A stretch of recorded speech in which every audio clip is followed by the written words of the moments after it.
नमस्कार दोस्तों, स्वागत है आपका अपने YouTube चैनल DDV RJ पर। तो जैसा कि आपको पता है कि राजस्थान का जो नया भूगोल है, नए भूगोल की जो क्लास है वो हम आपके लिए लेके आते हैं। तो पिछली कक्षा के अंदर हमने पढ़ा था कि राजस्थान की स्थिति और राजस्थान का जो विस्तार है वो किस प्रकार से है, ग्लोब के ऊपर हमने देखा।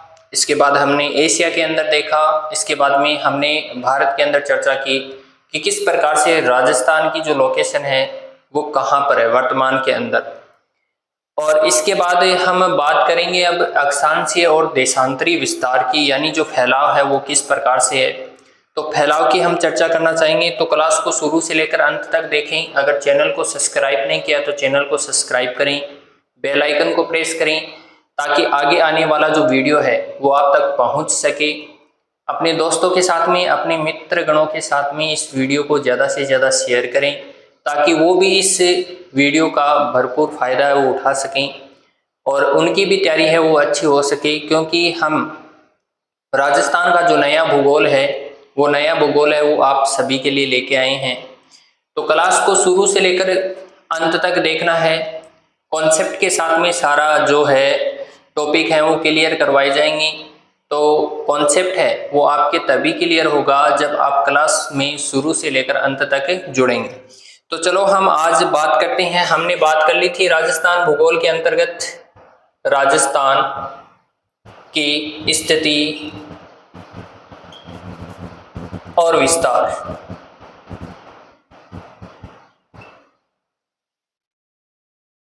देखो, हमने राजस्थान की स्थिति यानी लोकेशन हमने देख ली थी। मैंने लोकेशन के बारे में बताया था कि वर्तमान व्यक्ति की जो लोकेशन होती है, जहां पर जैसे कि मैं यहाँ पर खड़ा हूँ तो ये मेरी वर्तमान क्या है, लोकेशन है, स्थिति है। तो उसी प्रकार से राजस्थान की स्थिति हमें देखनी थी ग्लोब के ऊपर। तो पहले हमने किसकी स्थिति को देखा ग्लोब के ऊपर। ग्लोब के ऊपर हमने देखा कि भारत कहाँ पर स्थित है। तो भारत की हमने बात की थी उत्तरी गोलार्ध। भारत की हमने बात की थी तो भारत कौन से गोलार्ध में है, तो उत्तरी गोलार्ध। कौन से गोलार्ध में है, उत्तरी गोलार्ध। गोलार्ध का मतलब गोले का आधा भाग। गोलार्ध उत्तर की दिशा, उत्तर की साइड की ओर है तो उत्तर दिशा की ओर है तो उत्तरी गोलार्ध। अच्छा, इसके बाद हम बात करेंगे भारत कहाँ पर हो गया, उत्तरी गोलार्ध में। और दिशा की अगर हम बात करेंगे तो दिशा कौन सी हो गई है, उत्तर पूर्व दिशा।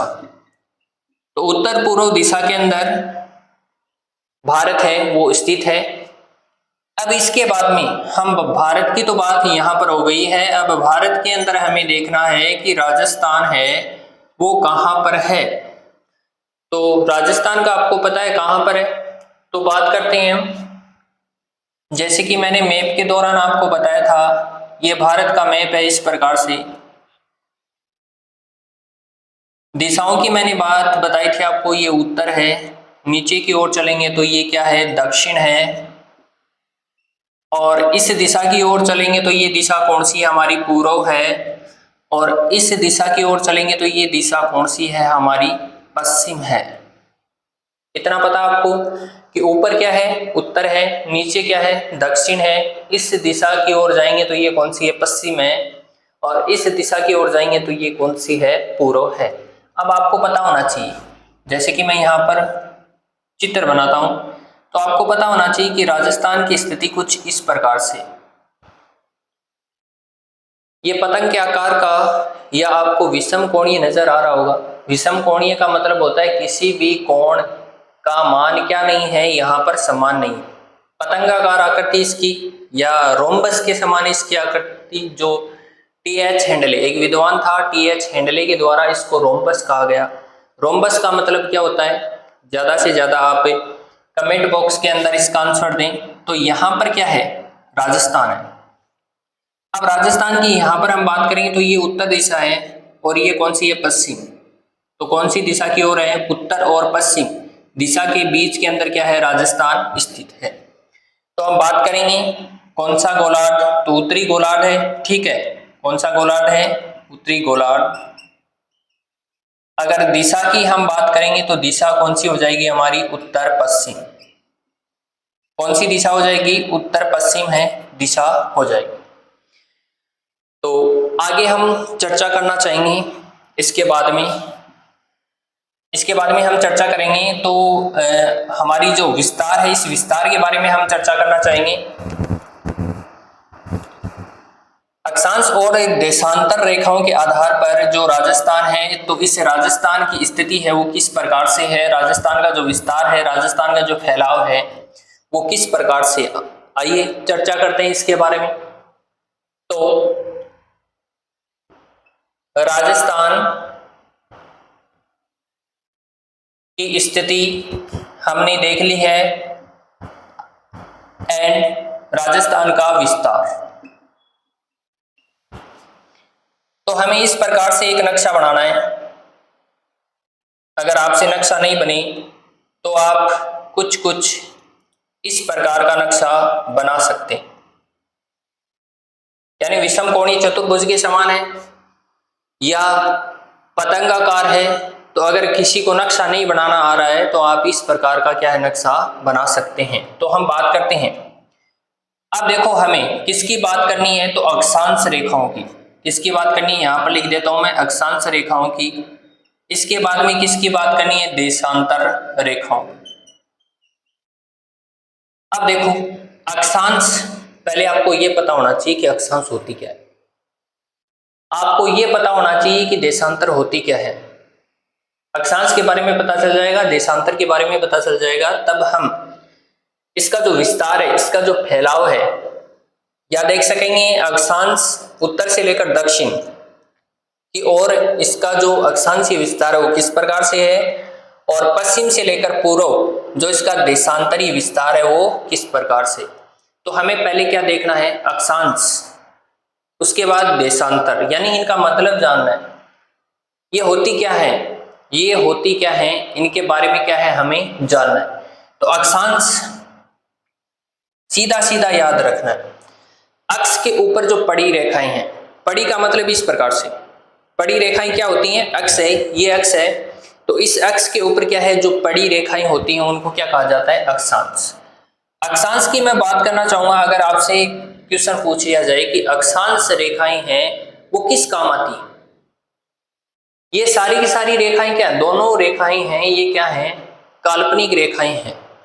अक्षांश रेखाओं की बात करना चाहूंगा मैं, देशांतर रेखाओं की अगर बात करना चाहूंगा तो अक्षांश रेखा और देशांतर रेखा क्या है, काल्पनिक रेखाएं हैं। तो अक्षांश की मैं बात करना चाहूंगा तो यहाँ अक्षांश है वो दूरी ज्ञात करने हेतु, अक्षांश रेखाएं दूरी ज्ञात करने हेतु काम में आती हैं। यानी आप वर्तमान के अंदर कहां पर हो, आप वर्तमान में कहां पर हो और आपको किसी दूसरे स्थान के ऊपर जाना है, तो आप बीच की दूरी है वो किस प्रकार से देखोगे। तो उसी प्रकार से अगर हमें दूरी ज्ञात करनी है, क्योंकि हमें एक स्थान से अगर दूसरे स्थान पर जाते हैं तो हमें क्या है, किलोमीटर के अंदर क्या है उसकी दूरी है वो पता होती है, ठीक है।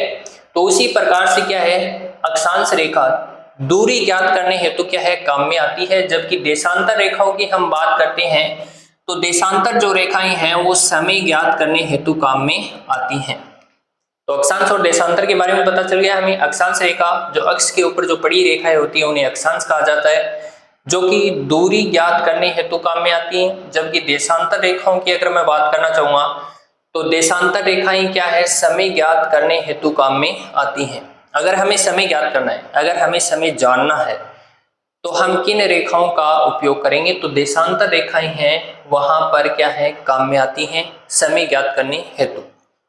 बात करते हैं राजस्थान की क्या है, पहले अक्षांशीय स्थिति देखेंगे, उसके बाद देशांतरीय स्थिति देखेंगे। तो अक्षांशों की मैं बात करना चाहूंगा। आपको पता है ये ग्लोब है, ये क्या है, इस प्रकार से मैं ग्लोब बना देता हूं, ये ग्लोब है। और ग्लोब के अंदर मैंने आपको बताया था ये 0 डिग्री लाइन है जिसको क्या बोला जाता है, भूमध्य रेखा। इसके बाद मैंने यहाँ पर आपको बताया था ये कौन सी रेखा है, तो ये है 23.5 डिग्री। 23.5 डिग्री कौन सी रेखा है, करक रेखा। कौन सी रेखा है, करक रेखा। इसके बाद मैंने नीचे आपको सेम कंडीशन अप्लाई बताया था, यहाँ पर 23.5 डिग्री कौन सी रेखा है, मकर रेखा। यहां पर क्या है, एक बार आप यहां पर ध्यान दीजिए, ये क्या है 0 डिग्री। अब 0 डिग्री है तो यहां से हम क्या है 0 से स्टार्ट करेंगे, तो इसके बाद में 1 2 3 4 ऊपर जाते जाते इस प्रकार से 23.5 डिग्री के ऊपर चले जाएंगे। इसी प्रकार से हम नीचे आते हैं 1 2 3 4 5 6 7 8 9 10, इस प्रकार से क्या है 23.5 के आ जाएंगे नीचे। यानी यहां से जो भूमध्य रेखा है, इस भूमध्य रेखा की लाइन है जो 0 डिग्री है, वहां से आपको क्या है डिग्री ऊपर की तरफ काउंट करनी है और 0 से नीचे की तरफ क्या है काउंट करनी। तो इस प्रकार से आ जाएंगे हम, तो 90 डिग्री नीचे और 90 डिग्री ऊपर। ठीक है, इस प्रकार से क्या है 90 नीचे होंगी दक्षिणी गोलार्ध में, और 90 की बात करेंगे तो क्या है उत्तरी गोलार्ध में होंगी। अब 23.5 की हमें इस रेखा की बात करनी है, इस रेखा की हम बात करेंगे यहाँ 23.5 डिग्री। चलो देखो, तो यहां पर हम बात करते हैं तो राजस्थान का जो अक्षांशीय विस्तार है वो 23 डिग्री 03 मिनट, 23 डिग्री 03 मिनट से लेकर 30 डिग्री 12 मिनट। ये जो सिंबल लगा रहा हूं मैं यहां पर, देखो ये जो ऊपर की तरफ यहां पर लगा रहा हूं, ये तो डिग्री का निशान है, और यहां पर ये सिंबल की बात करेंगे, ये जो निशान लगा रहे हैं हम चिन्ह लगा रहे हैं, ये किसका है मिनट का है। तो 30 डिग्री 12 मिनट। तो अक्षांशीय विस्तार की हम बात करेंगे, राजस्थान का अक्षांशीय विस्तार कितना है 23 डिग्री 03 मिनट उत्तरी अक्षांश, उत्तरी अक्षांश से 30 डिग्री 12 मिनट उत्तरी अक्षांश के मध्य हमारा राजस्थान फैला हुआ है। 23 डिग्री 3 मिनट से लेकर 30 डिग्री 12 मिनट उत्तरी अक्षांश के मध्य हमारे राजस्थान का क्या है फैलाव है, विस्तार है। अब हम बात करते हैं, देखो 23 डिग्री 3 मिनट यानी 23.5, ठीक है 23.5 तो ज्यादा हो जाते हैं 0, 23 3 से बात करेंगे तो कुछ यहां से जो मैंने लाइन खींची है, यहां से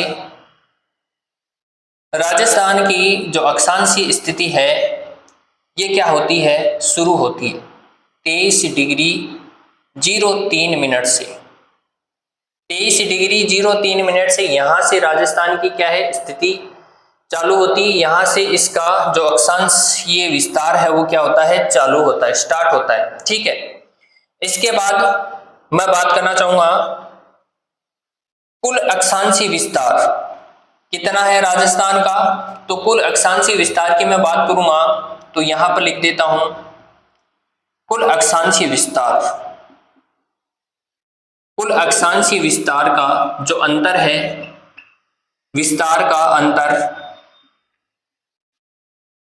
तो हमें अंतर किस प्रकार से ज्ञात करना है, यानी 23 डिग्री 3 मिनट, 23 डिग्री 3 मिनट और 30 डिग्री 12 मिनट आपस में इनको क्या करना है घटाना है। ठीक है, तो मैं यहां पर बात करना चाहूंगा 30 डिग्री 12 मिनट में से आपको 23 डिग्री और 03 मिनट क्या करना है घटाना है, 03 मिनट क्या करना है घटाना है, यानी माइनस करना है। तब आपका जो कुल अक्षांशीय विस्तार है वो क्या है राजस्थान का जो अंतर है क्या है, कुल अक्षांशीय विस्तार का जो अंतर है वो क्या है आपका आ जाएगा। तो हम बात करते हैं इनमें से घटाएंगे तो 7 डिग्री 09 मिनट, ये क्या है राजस्थान का कुल क्या है अक्षांशीय विस्तार का क्या है अंतर है। इसके बाद में हम देशांतरी विस्तार की बात करेंगे। यहां पर हम देशांतरी विस्तार की अगर बात करना चाहेंगे तो देशांतरी विस्तार की हम बात करते हैं तो 69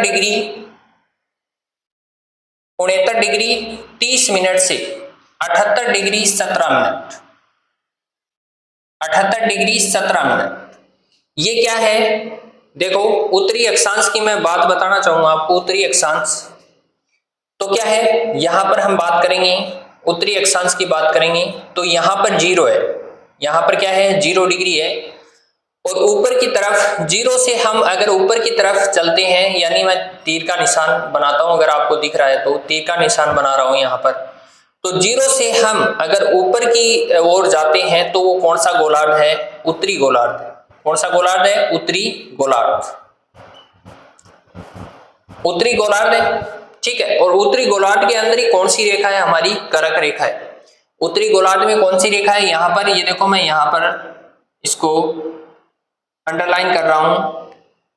ये कौन सी रेखा है? 23.5 डिग्री कर्क रेखा। कौन से गोलार्ध में स्थित है? उत्तरी गोलार्ध में, ठीक है। तो उत्तरी गोलार्ध में स्थित होने के कारण उत्तरी अक्षांश, ठीक है। अगर दक्षिण में होती है तो क्या होता? दक्षिणी अक्षांश, ठीक है। अगर उत्तर में है तो क्या है? उत्तरी अक्षांश। अब हम बात करते हैं, देखो यहां पर मैं यहां पर इसको राउंड कर देता हूं, थोड़ा सा आपको आसानी से क्या है समझ में आ जाए। आपके कॉन्सेप्ट को क्या है, आपको क्लास को क्या है शुरू से लेकर अंत तक देखना है, और ज्यादा से ज्यादा आपको यहाँ पर बोर्ड पे नजर रखनी है, ताकि क्या है आपके कॉन्सेप्ट है वो आसानी से क्लियर हो सके। क्लास को शुरू से लेकर अंत तक देखना है, ठीक है। तो चलो हम बात करते हैं आगे। अब हम बात करते हैं कुल अक्षांशीय विस्तार हमने देख लिया। अब हम बात करते हैं 69 डिग्री 30 मिनट से लेकर 78 डिग्री 17 मिनट। ये क्या है? पूर्वी देशांतर। क्या है? पूर्वी देशांतर। पूर्वी देशांतर। अब आपके मन में एक प्रश्न आ रहा होगा कि पूर्वी देशांतर, यहां तो ये दिशा पश्चिम है, तो यहां पे हम पश्चिमी देशांतर क्यों नहीं लिख रहे? इसे 69 डिग्री 30 मिनट पूर्वी देशांतर से 78 डिग्री 17 मिनट पूर्वी देशांतर। तो ये तो 69 डिग्री 30 मिनट तो पश्चिम दिशा के अंदर है, पश्चिम दिशा के अंदर है, हम इसे पूर्वी देशांतरी क्यों बोल रहे हैं? चलो बात करते हैं। यहां पर आपको ध्यान देना पड़ेगा, बीच में से मैं मिटाकर आपको फिर से बताने का प्रयास करता हूं। यहां पर ये जो भाग है इसके अंदर हम बात करेंगे, यहां ये हमारी कौन सी रेखा है? कर्क रेखा, 23.5 डिग्री, ठीक है। कौन सी रेखा है? 23.5 डिग्री कर्क रेखा। अच्छा, इसके अंदर पूर्वी देशांतर की हम बात करते हैं। तो देशांतर यानी ये भाग हमने क्या कर दिया, इस ग्लोब को दो बराबर भागों के अंदर बांट दिया, ठीक है। ये 0 डिग्री देशांतर है, ठीक है। 0 डिग्री क्या है? देशांतर है। अब हम बात करेंगे तो देशांतर के दो भाग हो गए। ये तो क्या हो गया? पश्चिमी देशांतर, ठीक है। और ये कौन सा देशांतर हो गया? पूर्वी देशांतर। कौन सा देशांतर हो गया? पूर्वी। तो भारत कहाँ है? भारत के बीचों बीच से कर्क रेखा गुजरती है। भारत के बीचों बीच से कर्क रेखा गुजरती है और 8 राज्यों से होकर क्या है? 8 राज्यों से होकर क्या है? कर्क रेखा गुजरती है। 8 राज्यों से कर्क रेखा होकर गुजरती है। तो भारत कहाँ है? कौन से गोलार्ध में है? तो पूर्वी, यहाँ सॉरी पूर्वी देशांतर। तो पूर्वी जो भाग है, पूर्वी जो गोलार्ध है, इस पूर्वी गोलार्ध के अंदर होने के कारण देशांतर रेखाओं के अंदर आएगा तो क्या आएगा? पूर्वी देशांतर। ये देखो यहां पर मैं इसको राउंड कर रहा हूं, और भारत के अंदर ही क्या है? राजस्थान है। भारत के अंदर ही क्या है? राजस्थान है। तो इस भाग के अंदर, इस भाग, ये जो भाग है, देखो मैं लाइनों के माध्यम से करता हूं, ये जो भाग है ये कौन सा गोलार्ध है? तो ये पूर्वी गोलार्ध है। और पूर्वी गोलार्ध के अंदर ही क्या है? हमारा भारत स्थित है, और भारत के अंदर ही क्या है? राजस्थान है। तो यहां पर हम क्या है? ये पूर्वी देशांतर ही क्या करेंगे? लिखेंगे। क्या लिखेंगे? पूर्वी देशांतर। अब हम बात करते हैं, मैं यहां पर लिख देता हूं 69 डिग्री 30 मिनट से 78 डिग्री 17 मिनट, है ना। कितना है? 78 डिग्री 17 मिनट में से कितना घटाना है हमें? 69 डिग्री 30 मिनट को घटाना है। 69 डिग्री 30 मिनट को क्या करना है? घटाना है। तो इसका जो अंतर निकल के आएगा, यानी माइनस करना आपका, इसका जो अंतर निकल कर आएगा वो आएगा 8 डिग्री 47 मिनट। यानी हम बात करेंगे राउंड फिगर के अंदर, अगर हम इसको लेते हैं तो आता है 9। कितना आता है? 9 आता है। इसके बारे में चर्चा करेंगे। पहले आप इसका स्क्रीनशॉट ले लीजिए एक बार।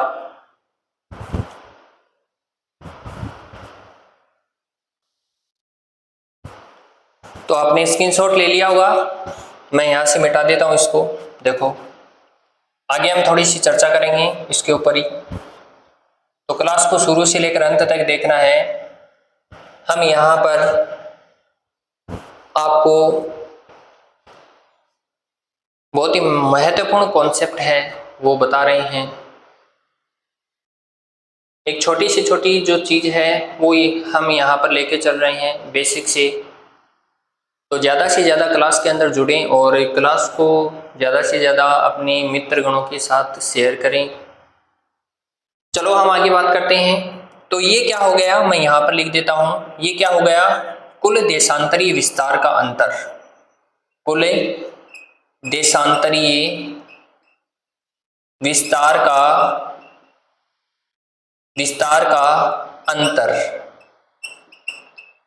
कुल देशांतरीय विस्तार का अंतर कितना है, 8 डिग्री 47 मिनट। लगभग हम इसे कितना मान सकते हैं, तो 9 क्या है, हम इसे मान सकते हैं। ठीक है, अब आगे हम बात करते हैं 30 डिग्री राजस्थान की हम आगे बात करेंगे। यहाँ ऊपर मैं यहां से मिटा देता हूं थोड़ा सा।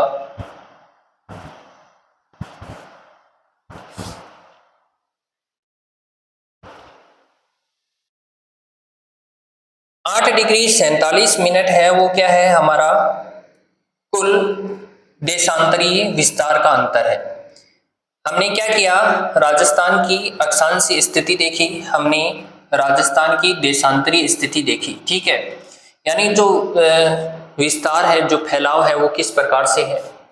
तो हमने इस प्रकार से ये राजस्थान बना लिया। ठीक है, अगर आपको नहीं बनाना है राजस्थान तो आप राजस्थान का नक्शा इस प्रकार से बना सकते हैं। तो 23 डिग्री फिर से लिख लेते हैं, 23 डिग्री 03 मिनट से लेकर 30 डिग्री 12 मिनट। और यहां हम बात करेंगे तो 69 डिग्री 30 मिनट से 78 डिग्री 17 मिनट, 78 डिग्री 17 मिनट की हम बात करते हैं, चर्चा करते हैं। तो यहां हम बात करेंगे ये कौन सा, तो उत्तरी अक्षांश। उत्तरी अक्षांश के अंदर किस प्रकार से स्थित है ये मैंने आपको बता दिया है, ये हमने चर्चा कर ली है। अब हम बात करेंगे 78 डिग्री 17 मिनट, ये क्या है, पूर्वी देशांतर। ये क्या है, पूर्वी देशांतर। तो इस पूर्वी देशांतर के अंदर स्थित होने किस प्रकार से स्थित है ये भी हमने क्या कर ली है, चर्चा कर ली है। अच्छा, अब हम बात करना चाहेंगे, यानी ये जो राजस्थान का अंतिम छोर, ये जो राजस्थान का अंतिम छोर, उत्तरी छोर, उत्तरतम बिंदु, ये भाग की हम बात करेंगे तो पूर्वतम बिंदु। इसके बाद इस भाग की हम बात करेंगे तो पश्चिमतम बिंदु। इसकी हम बात करेंगे तो ये दक्षिणतम बिंदु। तो उत्तरतम बिंदु की हम बात करते हैं, यानी उत्तरी जो लास्ट बिंदु है वो कौन सा है, तो हम बात करेंगे उत्तरतम बिंदु की हम बात करेंगे तो वो कौन सा है, कोणागांव। कौन सा है, कोणागांव। कोणागांव। तहसील की हम बात करेंगे, किसकी बात करेंगे, तहसील। तहसील की हम बात करेंगे तो तहसील कौन सी है, गंगानगर। गंगानगर। अगर हम यहां पर जिले की बात करते हैं, जिला कौन सा है, तो जिला भी गंगानगर। अगर आपको पूछ लिया जाए कि राजस्थान का उत्तरतम जो लास्ट बिंदु है वो कौन सा है, कौन सा गांव है, तो गांव की हम बात करेंगे तो कोणागांव आएगा। अगर तहसील की बात करेंगे तो गंगानगर आएगी। अगर जिले की हम बात करेंगे तो कौन सा आएगा, गंगानगर आएगा। अच्छा, इसके बाद दक्षिणतम बात करेंगे हम। दक्षिणतम की बात करेंगे तो दक्षिणतम जो बांसवाड़ा है तो कौन सा गांव आएगा, कमेंट करके आप ज्यादा से ज्यादा बताएं कि जो दक्षिणतम जो भाग है वो कौन सा आएगा। तो हम बात करेंगे तो दक्षिणतम जो भाग है वो आएगा, इसका आंसर आपको कमेंट के अंदर बताना है, बोरकुंडा। बोरकुंडा ये क्या है, गांव है। इसके बाद हम बात करेंगे कुशलगढ़। कुशलगढ़ क्या है? तहसील है। कुशलगढ़ तहसील है। और जिले की हम बात करेंगे, जिला। जिला कौन सा है? तो नीचे की तरफ आपको पता है जिला कौन सा है। जिला है हमारा बांसवाड़ा। जिला है हमारा कौन सा? बांसवाड़ा। तो अगर आपको पूछ लिया जाए कि दक्षिणतम बिंदु है वो कौन सा है, तो बोरकुंडा तो गांव है, कुशलगढ़ तहसील है और जिला कौन सा है? बांसवाड़ा है।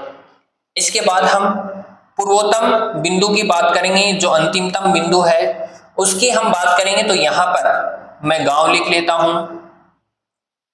इसके बाद मैं तहसील लिख लेता हूं, यहां तहसील, तहसील, तहसील लिख लेता हूं मैं यहां। और इसके बाद जिला। तहसील की मैं बात करना चाहूंगा तो राजाखेड़ा तहसील। राजाखेड़ा तहसील धौलपुर के अंदर। गांव की मैं बात करूंगा तो सिलाना गांव, सिलाना या सिलाना गांव। जिले की मैं बात करूंगा तो जिला धौलपुर। जिले की मैं बात करूंगा तो जिला कौन सा आ जाएगा? हमारा धौलपुर। तो अगर आपको पूछ लिया जाए कि पूर्वोत्तम जो अंतिमतम बिंदु है वो कौन सा है, तो तहसील की बात करेंगे तो राजाखेड़ा तहसील आएगी। अगर गांव पूछ लिया जाए तो गांव कौन सा आएगा? सिलाना गांव आएगा। अगर जिले की हम बात करेंगे तो जिला कौन सा आएगा? धौलपुर आएगा। अच्छा, इसके बाद हम यहां आते हैं और इसकी चर्चा करते हैं। यहां पर मैं गांव की बात करूंगा।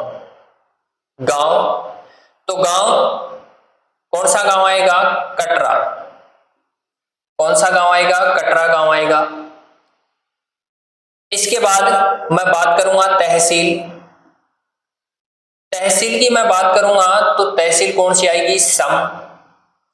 अगर मैं जिले की बात करूंगा तो जिला कौन सा आएगा? आपको पता है इस दिशा के अंदर कौन सा जिला है? तो जैसलमेर। कौन सा है? जैसलमेर। तो मैंने आपको क्या बता दिया? राजस्थान का उत्तरी बिंदु, उत्तरतम, अंतिमतम बिंदु आपको बता दिया।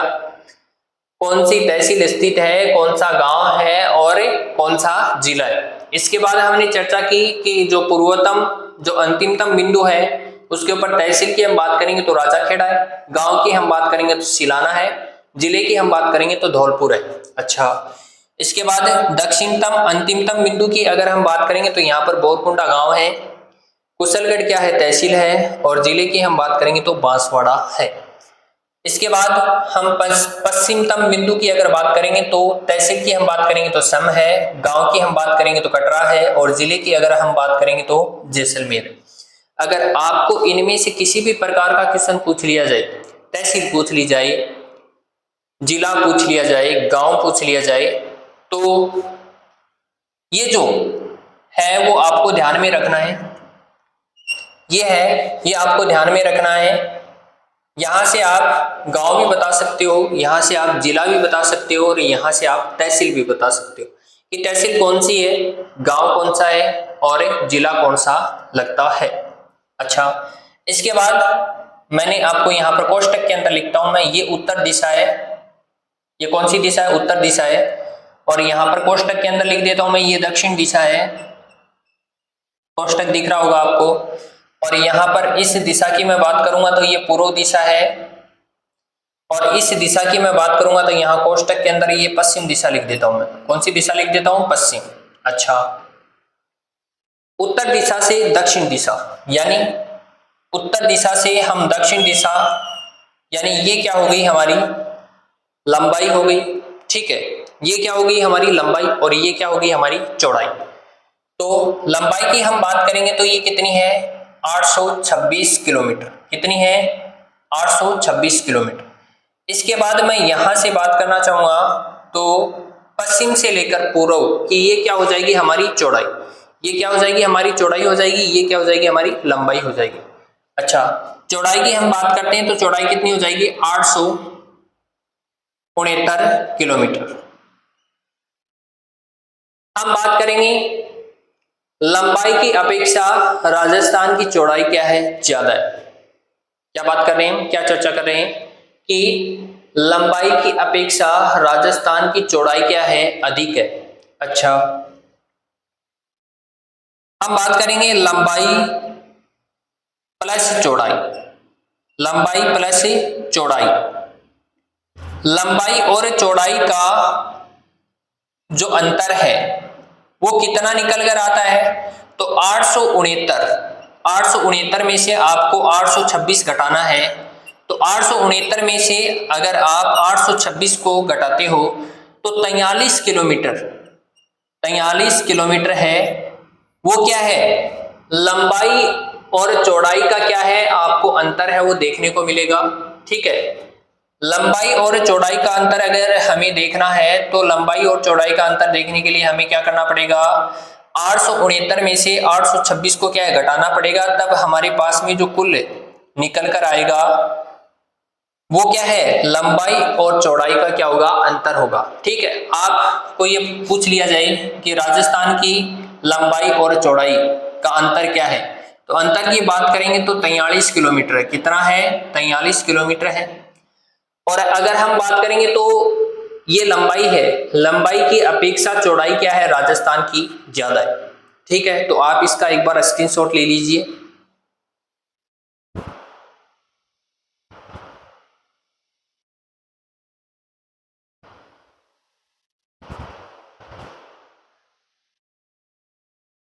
स्क्रीनशॉट ले लिया होगा। इसके बाद में हम कर्क रेखा की बात करेंगे। यहाँ इस प्रकार से ये कर्क रेखा गुजर रही है राजस्थान में से। तो कर्क रेखा के ऊपर हम कल विस्तार से चर्चा करेंगे कि कर्क रेखा है वो राजस्थान के अंदर कर्क रेखा की जो लंबाई है वो कितनी है, कर्क रेखा है वो राजस्थान के किन किन जिलों से होकर गुजरती है, कर्क रेखा के ऊपर जो सूर्य है वो किस प्रकार से कब तिथि कौन सी तारीख को है वो उसकी किरणें वो सीधी पड़ती हैं, राजस्थान का ऐसा कौन सा जिला है जिसके अंदर जो सूर्य की किरणें हैं वो तिरछी पड़ती हैं। तो इनका जवाब है वो आप ज़्यादा से ज़्यादा कमेंट बॉक्स के अंदर दें और क्लास को शुरू से लेकर अंत तक देखें, क्योंकि बहुत ही महत्वपूर्ण जो कॉन्सेप्ट है वो हम आपके लिए लेके आए हैं। अपने दोस्तों के साथ में, अपने मित्र गणों के साथ में इस क्लास को ज़्यादा से ज़्यादा शेयर करें। चैनल को अगर सब्सक्राइब नहीं किया तो चैनल को सब्सक्राइब करें, बेल आइकन को प्रेस करें, ताकि जो महत्वपूर्ण कंटेंट है वो आपको मिलता रहे। धन्यवाद।